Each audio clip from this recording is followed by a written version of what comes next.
Assalamualaikum warahmatullahi wabarakatuh. Saya Fajar Ramadan dari Prodi Komunikasi dan Penyiaran Islam kelas A.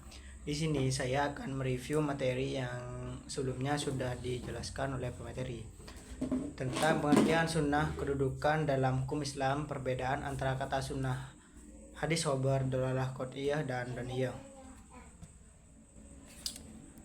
Yang pertama, definisi sunnah. Menurut KBBI, sunnah atau sunnah adalah aturan agama yang didasarkan atas segala apa yang dinukilkan dari Nabi Muhammad SAW, baik berupa perbuatan, perkataan, sikap maupun kebiasaan yang tidak pernah ditinggalkan. Jadi pengertian sunnah sederhananya adalah sikap, tindakan, ucapan dan Rasulullah menjalani hidupnya. Pengertian sunnah secara etimologi adalah kata dalam bahasa Arab yang berarti kebiasaan atau bisa dilakukan. Secara terminologi, sunnah adalah segala sesuatu yang bersumber dari Nabi Shallallahu Alaihi Wasallam dalam bentuk qaul atau ucapan, fi'il perbuatan, takrir penetapan, sifat tubuh serta akhlak yang dimaksudkan dengannya sebagai tasyri' bagi umat muslim. Kedudukan sunnah dalam hukum Islam.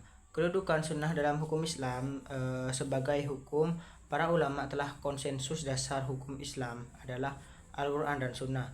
Dari segi urutan tingkatan hukum dasar Islam, Sunnah menjadi dasar hukum Islam tasyri' kedua setelah Al-Quran. Fungsi Sunnah sebagai penjelas terhadap Al-Quran. Sunnah berfungsi sebagai penjelas atau tambahan terhadap Al-Quran. Tentunya pihak penjelas diberikan peringkat kedua setelah pihak yang dijelaskan. Teks Al-Quran sebagai pokok asal, sedangkan Sunnah sebagai penjelas atau tafsir yang dibangun karenanya. Dengan demikian, segala permasalahan secara paripurna dan lengkap, baik menyangkut masalah duniawi maupun ukhrawi. Perbedaan antara kata sunnah, hadis, dan khobar. Hadis dan sunnah terbatas pada perkataan, perbuatan, takrir yang bersumber dari Nabi.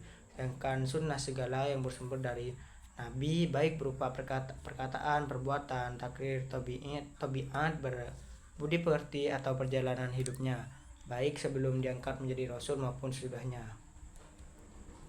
Pendapat Asy'uti, Madzhabul Arba'ah serta beberapa ulama lainnya seperti yang dikutip Albani dalam kitab Muqaddimah Ulumul Hadis, bahwa di situ hakikatnya sama dengan sunnah dalam semua arti. Terjadinya perbedaan al-hadis dan as-sunnah hanya pada karakternya semata. Kabar mengacu, menurut para ulama hadis, khobar bisa datang dari sahabat atau tabi'in sehingga dikenal hadis marfu, mauquf, dan makruf. Mereka yang meriwayatkan khobar disebut akhrabi atau khobari. Dalalah qot'iyah dan daniyah. Dalam bahasa Arab, zanni menunjukkan dua arti, yakni ragu-ragu dan yakin, dan kata zuhnu artinya sumur yang tidak diketahui apakah ada air atau tidak di dalamnya. Secara istilah adalah zoniyah, artinya sesuatu yang menunjukkan peluang lahirnya banyak makna. Ayat-ayat qot'i adalah yaitu ayat-ayat yang pasti dan meyakinkan sehingga tidak ada lagi kemungkinan lain kecuali yang telah dipilih dan ditetapkan. Sementara ayat-ayat zoniyah adalah yang masih mengandung dua atau lebih kemungkinan. Sekian